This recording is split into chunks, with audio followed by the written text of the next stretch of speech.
जिसको अपना धंधा करके पेट पालना है, उसकी चालाकी है कि कबीर के नाम से आपके सामने एक गजब तरह का डर पैदा कर दिया। ये तो कुछ मानता ही नहीं है। अब ये भी कह रहा हूं कि दुर्गा, काली, हनुमान को मैं बुरा नहीं कह रहा, राम को भी मैं बुरा नहीं कह रहा हूं, कृष्ण को, सब अपने अपने जगह पर अच्छे हैं, सब अपने अपने जगह पर महान है। लेकिन भक्ति का जो अर्थ होता है वह एक में निष्ठित हो जाना, एक में स्थिर हो जाना। और यह केवल कबीर की ही मान्यता नहीं है। चलो हनुमान जी के पास चलते, थोड़ा सा हनुमान चालीसा पढ़े हैं। उस हनुमान चालीसा के अंतर्गत एक पंक्ति आती है, नहीं पढ़े तो आज रामनवमी है, घर में जाके पढ़ लेना। सुनते होंगे रेडियो में जो आवाज आती है उसमें भी चालीसा सुनते हैं। तो उसमें एक हनुमान चालीसा के अंदर एक सूत्र है, और देवता चेतन धरई, हनुमत से सर्व सुख लहई। सुने हैं? सुने कि नहीं सुने? और देवता चित्त न धरई। तो हनुमान जी कबीरपंथी था, क्या कह रहे? इसका क्या मतलब हुआ? यदि तुम भक्त होना चाहते तो भक्त होने का सूत्र ही यह है, भक्त होने का फार्मूला ही यह है, और देवता चित्त न धरई। तो हनुमान जी देवता के दुश्मन थे क्या? नहीं न थे। लेकिन यदि आप भक्त होना चाहते तो ये सूत्र अपनाना पड़ेगा कि और देवता चित्त न धरई, हनुमत से सर्व सुख लहई। हनुमान के भक्त हो तो राम के तरफ निगाह भी मत ले जाना, कृष्ण की तरफ निगाह भी मत ले जाना, गड़बड़ हो जाएगा। मीरा बाई कृष्ण की पुजारन है, तो मीरा तानपुरा लेकर के क्या गाती है? मेरो तो गिरधर गोपाल दूसरो ना, पढ़े है ना? मेरो तो गिरधर गोपाल दूसरो ना, कि सब कोई? मेरे तो गिरधर गोपाल और बाकी सत्यनारायण, दुर्गा, काली, महारानी सब का है क्या? आज बढ़िया विद्यालय में प्रवेश की हो, थोड़ा झकझोर लो अपने दिमाग को। मेरो तो गिरधर गोपाल दूसरो न कोई, मेरा गिरधर गोपाल है, दूसरा कोई नहीं। कहा जाता है कि एक बार तुलसीदास जी अयोध्या से घूमते घूमते वृंदावन चले गए। और आप लोगों को कभी यदि घूमने का मौका लगा होगा तो आप लोग जानते होंगे, हम लोग तो घूमने का हम लोगों का काम ही है, कार्यक्रम होते रहता है तो हर जगह घूमते रहते हैं। अयोध्या में जाएंगे तो अयोध्या में हर जगह राम का चित्र, राम की मूर्ति, सीताराम सीताराम होते रहता है। लेकिन वृंदावन में सीताराम कहने वाला कोई नहीं मिलेगा आपको। राधे राधे राधे राधे काफी, जय श्री कृष्ण। वहां पर कृष्ण की चर्चा होगी, कृष्ण का मंदिर होगा। काशी बनारस में चले जाओ तो वहां नमः शिवाय की बात होगी, वहां शिव होगा, शिव की प्रधानता होगी। तो स्वाभाविक है कि जिसका जहां माहौल है, जिसका जहां स्थान है, तो उसकी ही चर्चा हो।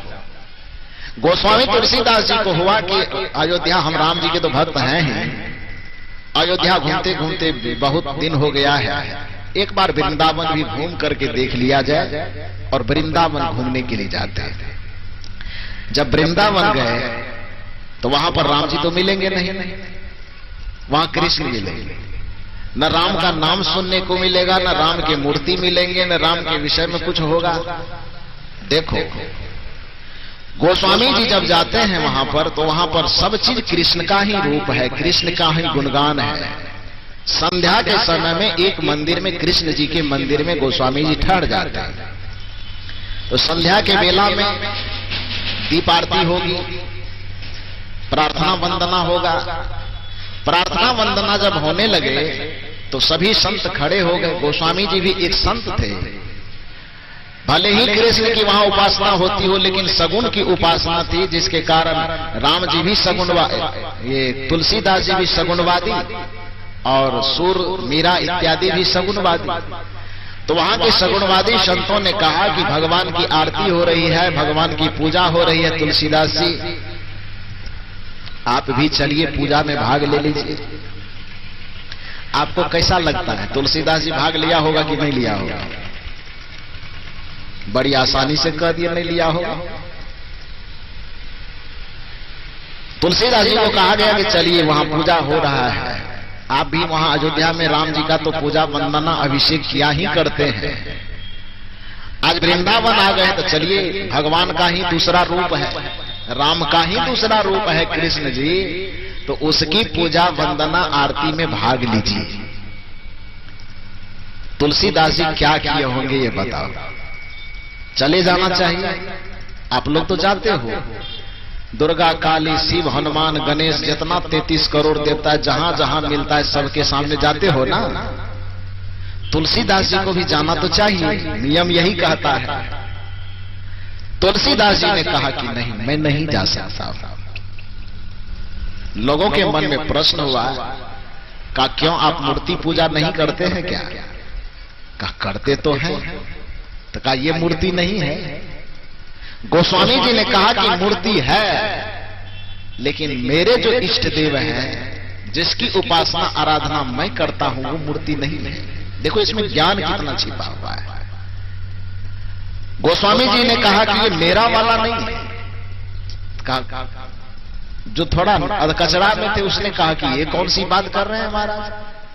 अरे मेरा वाला नहीं, भगवान के रूप अनेक हैं, भगवान तो एक ही होता है। और उसमें भी जिस राम की आप उपासना करते हैं तो त्रेता में वह राम था, वही द्वापर में कृष्ण के रूप में अवतरित हुआ। तो राम का मूर्ति नहीं सही, भगवान तो वही है, चेहरा न बदल गया है। अयोध्या में वो धनुष लेकर के खड़ा है, वृंदावन में बांसुरी लेकर के खड़ा है तो भगवान वही। तो जब उसकी पूजा उपासना आप करते हैं तो इसकी क्यों नहीं कर सकते? गोस्वामी जी ने कहा कि भाई तुम्हारा तर्क तो बड़ा बेजोड़ है। यह बात सही है कि हमारे ही भगवान का रूप है, लेकिन इस मूर्ति के सामने मैं सर नहीं झुका सकता। का क्यों नहीं झुकाओगे? तो गोस्वामी जी ने एक बहुत बढ़िया दोहा कहा कि भलो तुम्हारी है छवि। कृष्ण का ये छवि देखने में बड़ा आनंददायक लगता है, बड़ा मनोरम दृश्य है। भलो तुम्हारे है छवि, भले बने हो नाथ। हे नाथ, मैं जानता हूं कि तुम मेरे ही इष्ट के अवतार हो, तुम मेरे ही इष्ट के दूसरे रूप हो। भले तुम्हारी है छवि, तुम्हारी छवि बहुत अच्छी है। भले बने हो नाथ, दूसरा रूप लेकर के तुम प्रकट हो, ये भी अच्छी बात है। भले तुम्हारे है छवि, भले बने हो नाथ, लेकिन तुलसी माथा तब नवे जब धनुष बांध लिए हाथ। तुलसी माथा तब नवे जब धनुष बांध लिए हाथ। यह बात सच है कि तुम मेरे ही परमात्मा के दूसरे अवतार हो। जो त्रेता में राम था, द्वापर में कृष्ण हो गया। छवि भी तुम्हारी अच्छी है, लेकिन तुलसीदास जी तुम्हारे सामने मस्तक तब झुकाएगा जब तुम मेरे इष्ट के रूप में हाथ से धनुष, बांसुरी छोड़ करके हाथ में धनुष ले आओगे, तब तुम्हारे सामने में माथा नवा सकता हूं, अन्यथा तुलसीदास जी माथा नहीं नवाएगा। इसमें गोस्वामी जी की दृढ़ प्रतिज्ञा झलकती है, भक्ति के प्रति एक निष्ठा झलकती है। कथा तो आगे भी कहती है, कथा यह कहती कि तुलसीदास जी की इस प्रतिज्ञा के कारण वो मूर्ति में परिवर्तन आ गया, धनुष बांसुरी छूट गया और हाथ में धनुष आ गया, तब जाकर के गोस्वामी तुलसीदास जी माथा नवाए। खैर ये हुआ हो अथवा न हुआ हो, लेकिन मूल बात यह है कि इससे तुलसीदास जी ने सामान्य भक्तों को एक संदेश यह दिया। वह संदेश यह था कि राम के प्रति यदि निष्ठा है, कोई बुरी बात नहीं है, निष्ठा रखो, अन्य का सम्मान करो, किंतु अन्य के तरफ अपने चित्त को भटकाओ मत। यदि कृष्ण की भक्ति आप करते हो तो बेशक कोई गलत काम नहीं कर रहे हो, करो। संत सदगुरु के माध्यम से सच्चे कृष्ण को समझ करके कृष्ण की उपासना करो, कोई बुरी बात नहीं है, लेकिन यदि कृष्ण को अपना आराध्य बनाते हो तो मीरा की तरह अडिग हो जाना कि मेरे तो गिरधर गोपाल दूसरो ना कोई। यदि राम की भक्ति सदगुरु के शरण में आकर के सच्चे राम को समझो कि सच्चा राम, तो कल भी मैंने चर्चा किया था कि कृष्ण उस ईश्वर सत्ता को कृष्ण क्यों कहते हैं, उस ईश्वरीय सत्ता को राम क्यों कहते हैं, उस ईश्वरीय सत्ता को ब्रह्म क्यों कहते हैं, उस ईश्वरीय सत्ता को हम शिव क्यों कहते हैं, उस ईश्वरीय सत्ता को हम विष्णु क्यों कहते हैं। कल इस पर चर्चा हो चुकी है आपके साथ। तो जिस नाम से भी उसकी उपासना करना चाहो करो, लेकिन अपने जीवन में स्थिरता लाने के लिए, दही को जमाने के लिए तो कटोरा को स्थिर रखना होगा ना जी। चित्त में आपका दूध भरा हुआ है, चित्त में दही का जामन भी है, किंतु दही अभी तक जम नहीं रहा है। जबकि कबीर साहब यह शर्त रख रहे हैं कि माखन हाट में बिकाने के लिए, अर्थात उस मुक्ति का माखन चखने के लिए सबसे पहला काम तुम्हें यह करना पड़ेगा, पहले दही जमाइए। और दही जमाने का सूत्र है कि तुम अपने चित्त को भटकाना बंद करो। मेरे तो गिरधर गोपाल दूसरो न कोई। चलो मीरा की बात नहीं जानते हो आप, संदेह हो सकता है आपको। राम की बात नहीं जानते होंगे आप, गोस्वामी जी की बात नहीं जानते होंगे आप, आपको संदेह हो सकता है। लेकिन आज रामनवमी का अवसर है, घर में जाकर के हनुमान चालीसा उल्टाना और उस हनुमान चालीसा में देखना क्या लिखा है। और देवता चेतन धरई हनुमत से सर्व सुख लहई। और देवता को चित्त में धारण मत करो, अर्थात जिस किसी को भी अपना इष्ट मानते हो, जिस किसी की भी उपासना करते हो, गुरु के शरण में आकर के उस इष्ट के असलियत को जानो, रामत्व को जानो, कृष्णत्व को जानो। कबीर साहब ने उस ईश्वर के लिए कृष्ण शब्द का भी प्रयोग कहा ना एक भजन में, जन्म तेरा बातों ही बीत गयो रे तूने कबहु न कृष्ण कहो। है ना कबीर के भजन में कि जन्म तेरा बातों ही बीत गयो, लेकिन कबहु न कृष्ण कहो, तू कभी कृष्ण को भजा ही नहीं। तो कृष्णत्व को समझ करके, गुरु के द्वारा कृष्ण के सच्चे स्वरूप को समझ करके आपको कृष्ण ही प्रिय है तो उपासना कीजिए। मीराबाई कृष्ण को अपना आदर्श बनाई बेशक, लेकिन मीराबाई उस कृष्ण को अपने मन से पकड़ने गई थी क्या? गई थी? आप लोग बहुत दिन से सत्संग यह जानते हो। मीराबाई अपने कृष्ण को इष्ट बनाया, मेरो तो गिरधर गोपाल दूसरो न कोई। लेकिन मीराबाई उस कृष्ण के पास अकेले गई थी। पूछ लो मीराबाई से, पायो जी मैंने राम रतन धन पायो जी मैंने कृष्ण रतन धन पायो। लोगों ने पूछा किस कारण से पायो, कैसे पायो भाई? दौड़ करके अकेले गई थी कृष्ण के पास क्या? मीराबाई कृतज्ञ नहीं थी। मीराबाई चाहती तो कह देती कि मेरे तो गिरधर गोपाल तो मेरा उसमें नाता है, वो मेरा है, मैं उसका हूं, तो तीसरे की जरूरत क्या है? लेकिन मीराबाई ना समझ नहीं थी। मीराबाई ने क्या कहा?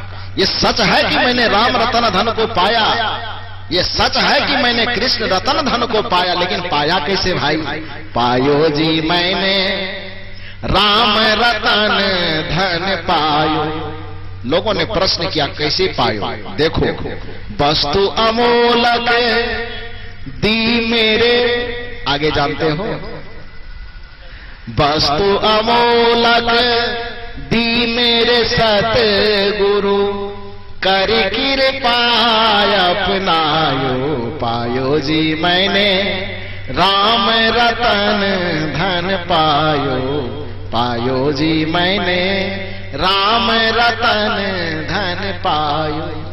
आपके भीतर में जो वो रतन बैठा हुआ है, जिसके विषय में कबीर साहब ने भी कहा कि रतन का जतन कर माटी का श्रृंगार, आया कबीरा फिर गया झूठा है अहंकार जो रतन आपके भीतर में बैठा हुआ उसका जतन कर। मीराबाई ने उस रतन को पाया, पायो जी मैंने राम रतन धन पायो। कैसे पाया? वस्तु अमोलक दी मेरे सतगुरु, कर कृपा अपनायो। पायो जी मैंने राम रतन धन पायो। तो जिस चीज की आप उपासना करना चाहते हो उसके सच्चे स्वरूप को समझ करके और साथ में सदगुरु की उंगली पकड़ करके संतों का सानिध्य प्राप्त करके राम की ही उपासना करना चाहते तो समझ लो ना कि राम किसे कहा जाता है। कृष्ण की ही उपासना करना चाहते हो तो पहले कृष्ण के स्वरूप को समझो कि वह है क्या, और यह समझाने वाला एक सदगुरु के अलावा कोई नहीं हो सकता है। तो पहले दही जमाई। जब तक दही नहीं जमने वाली है तब तक फिर आगे की प्रक्रिया पूरी नहीं होगी। अर्थात पोखर से पानी भरना है तो किनारे पर बैठ करके इंतजार करने के अलावा कोई चारा नहीं है। दही को जमाना है तो 12 घंटा तक उस कटोरे को स्थिर रहने देने के अलावा कोई उपाय नहीं है। ठीक उसी प्रकार से अपने चित्त में श्रद्धा विश्वास का दूध और दही का जामन रहने के बावजूद भी यदि ज्ञान और विवेक के दही को जमाना चाहते हैं, ज्ञान और विवेक की स्थिरता को लाना चाहते हैं, तो सबसे पहले अपने चित्त को स्थिर रहने दीजिए। पहले दही जमाइए, उसके बाद जब यह दही जम जाए अर्थात आप में स्थिरता आ जाए, जिसके लिए कबीर साहब ने कहा तन थीर, मन थीर, वचन थीर, सुरत निरत थिर होय। कहीं कबीरता संत का पला न पकड़े कोई।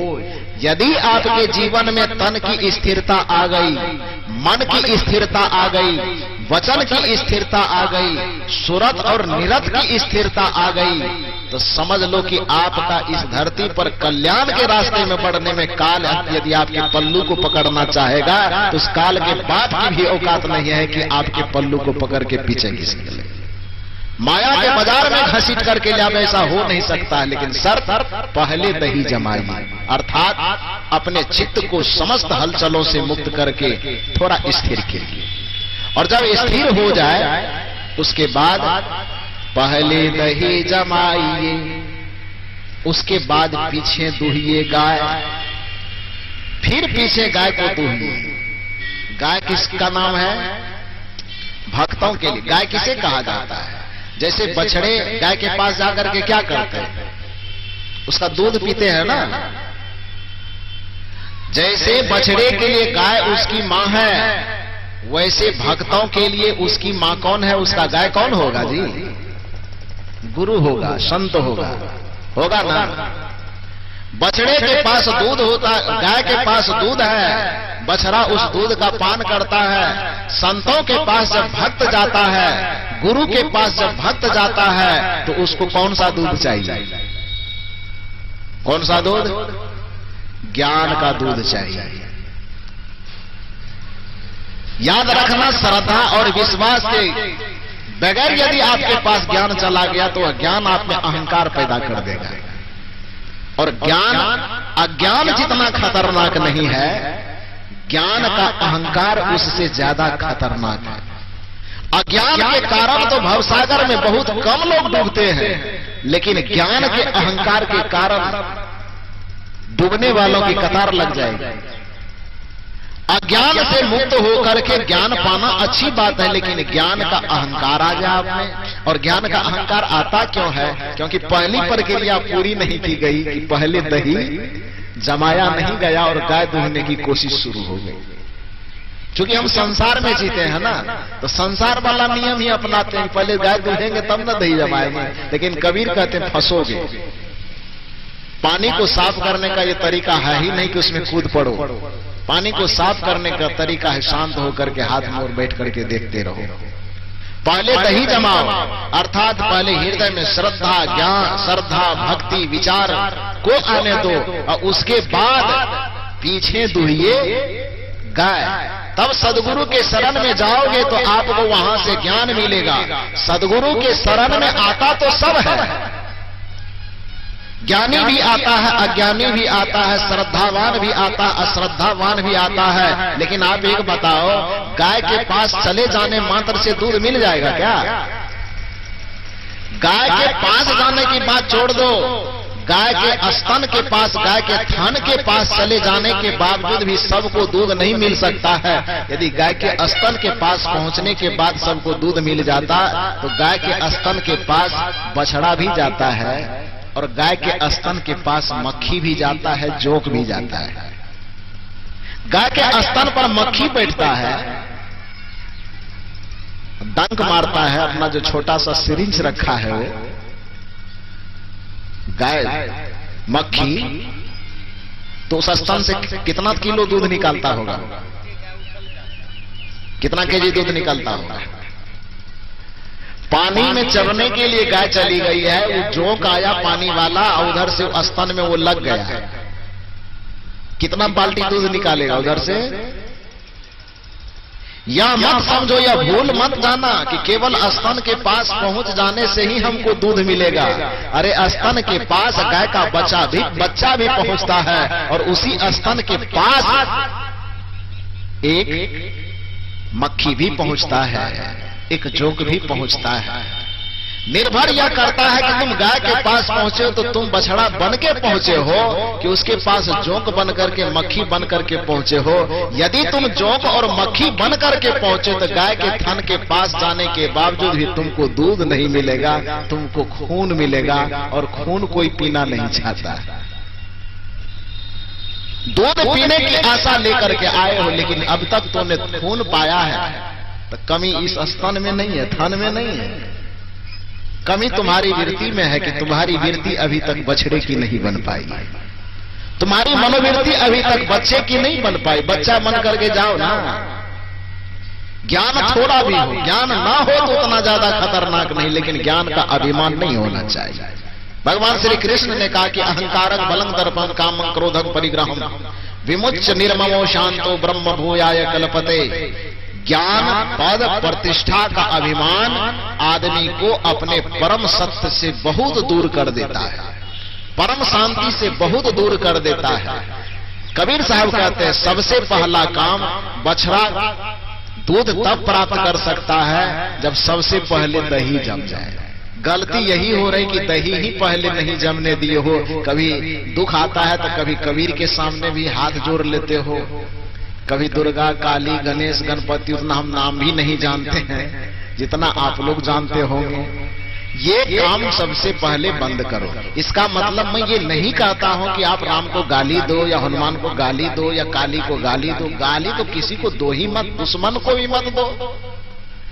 गाली आप किसी को न दो, एक पापी को गाली ना दो तो कोई धर्मात्मा पुण्यात्मा को गाली देने की क्या जरूरत है? जो जहां है, जो जिस जगह है, अपने जगह उसे रहने दो, अपने जगह पर वो सब ठीक है। लेकिन हमें मतलब क्या? एक लौकिक कहावत है कि जिस कुएं में हमें पानी न पीना हो उस कुएं में हमें झांकने की क्या आवश्यकता है? आवश्यकता है क्या?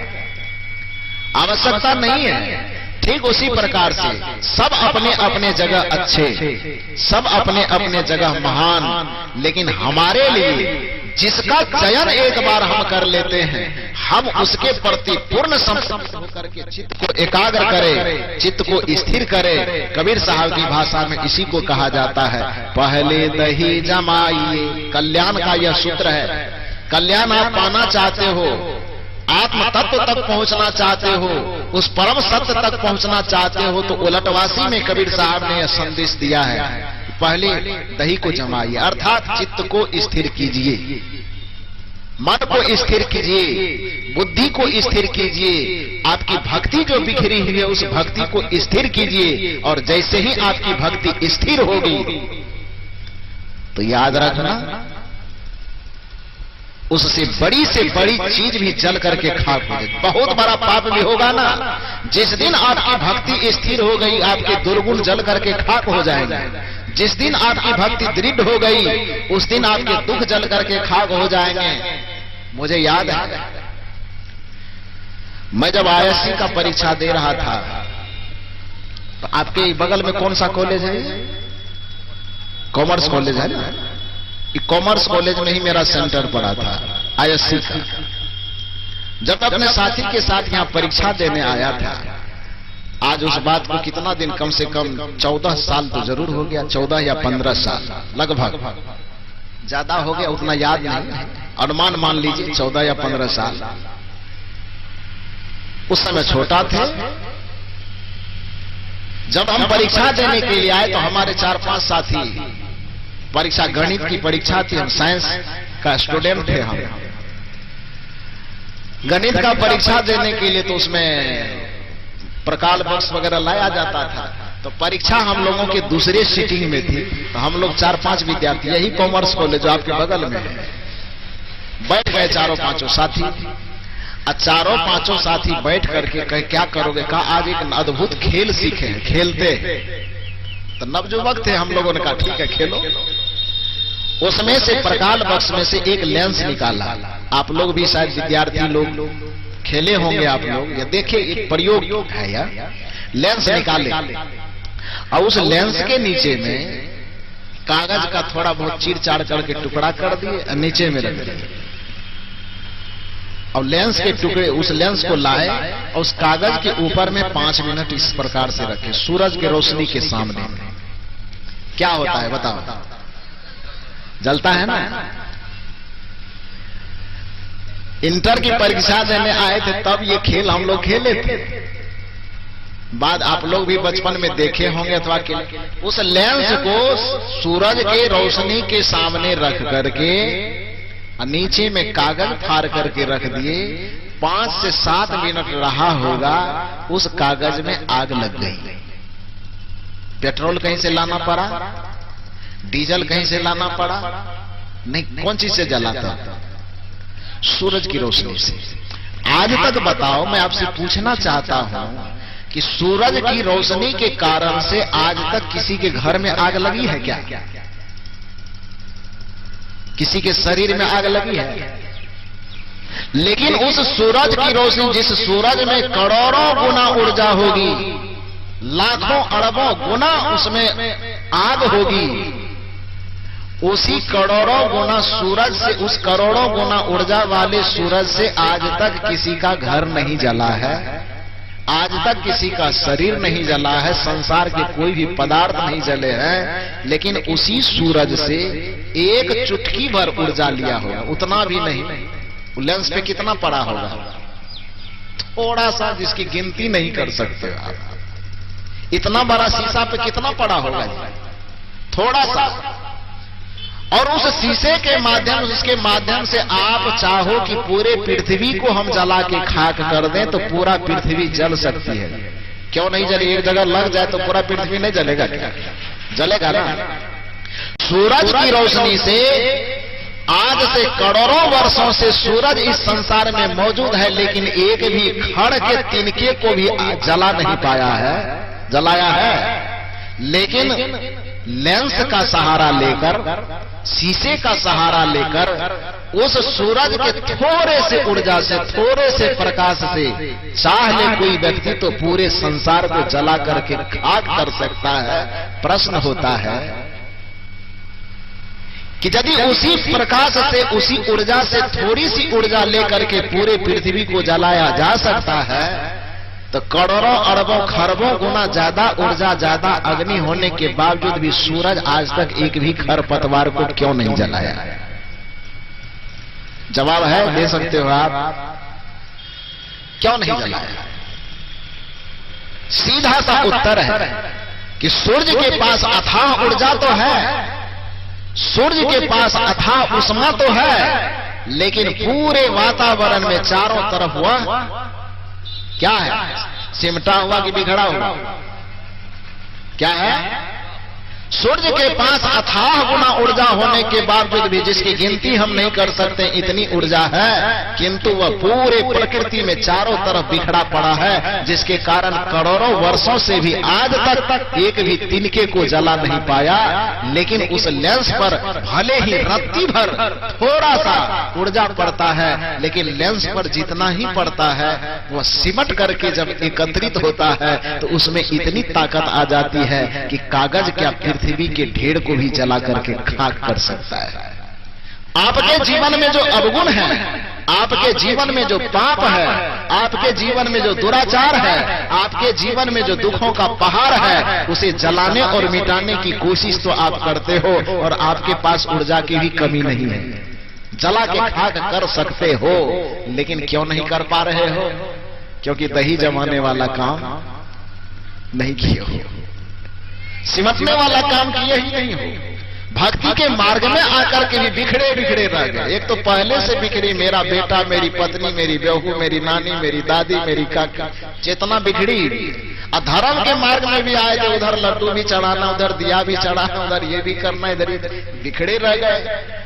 वहां भी बिखरे थे तो वहां बेटा बेटी में बिखरे हुए थे।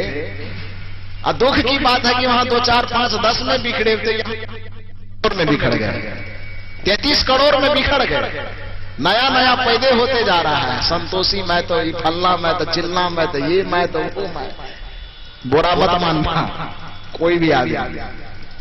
बुरा मानने के लिए मैं कह भी नहीं रहा। अभिप्राय यह है कि यदि आप भक्ति करना चाहते हो तो किसी ईश्वर के एक रूप को, एक स्वरूप को सदगुरु के माध्यम से समझ करके उसमें अपने चित्त को, मन को पूर्ण रूपेण एकाग्र कर देना, शांत होकर के ध्यानस्थ हो जाना, संत सदगुरु का आधार पाना और उसके आधार में, उसके निर्देशन में शांत होने की, ऊर्जा को एकत्रित करने की कला सीख लेना। और यदि यह कला सीखोगे तो मैंने कहा कि लेंस पर यदि थोड़ी ऊर्जा पड़ जाए तो पृथ्वी को जला सकता है, तो आपके दुख को क्यों नहीं जलाएगा? आपके चेतना की ऊर्जा आपके दुख को जला सकती है।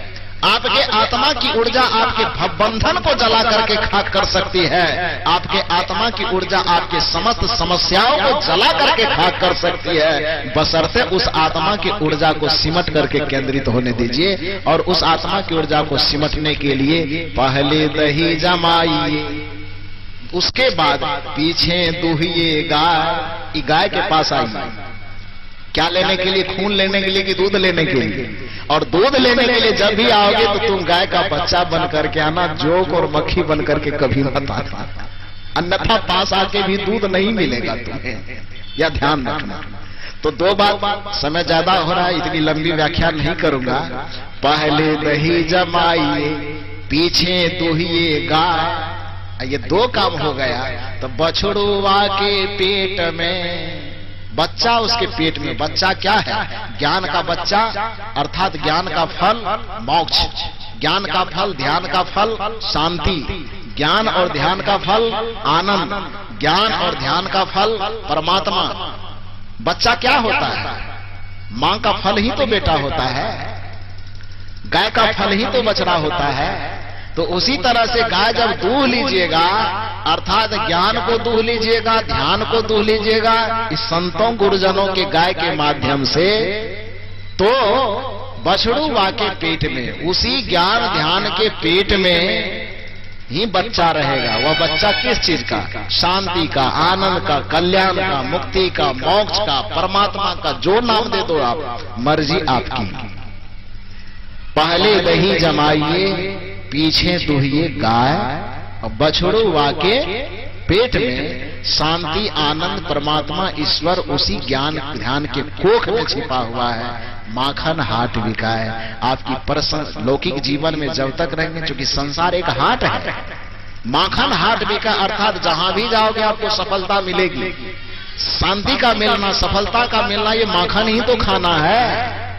आनंद का मिल जाना, ये माखन ही तो खाना है। प्रसन्नता को पाते रहना, ये माखन ही तो खाना है। संसार में लाभ ही लाभ पाना, ये माखन ही तो खाना है। और इस संसार को हाट कहा जाता है। कबीर साहब ने भी कहा है, यह संसार हाट बनिए की सौदा सब जग आया। पूरे संसार को कबीर साहब ने हाट कहा। यह संसार हाट बनिए की सौदा सब जग आया। काहू न गिन्ना दाम चबूना, काहू न मूल गवाया, तूने हीरा जन्म गवाया। यह संसार हाट बनिए की सौदा सब जगह आया। काहू न किन्ना दाम चगोना, काहू न मूल गवाया। पद को इस उलटवासी को एक बार और सुन लीजिए। पहले दही जमाइए, पीछे दुहिए गाय, बछड़ुआ के पेट में माखन हाट बिका। अर्थात इस संसार में जहां कहीं भी जाएंगे आपको माखन ही माखन, अर्थात सुख ही सुख, सफलता ही सफलता, आनंद ही आनंद मिलते रहेगी। लेकिन उसके लिए आध्यात्मिक क्रांति होनी चाहिए, और वह आध्यात्मिक क्रांति प्रयास से नहीं मिलता, प्रार्थना से मिलता है। प्रयास से संसार की उपलब्धि होती है। प्रयास करेंगे तो मकान बनेगा, प्रयास करेंगे तो पढ़ाई होगी, प्रयास करेंगे तो नौकरी मिलेगी, प्रयास करेंगे तो खेती होगी, प्रयास करेंगे तो दुकान मकान संसार की वृद्धि होगी।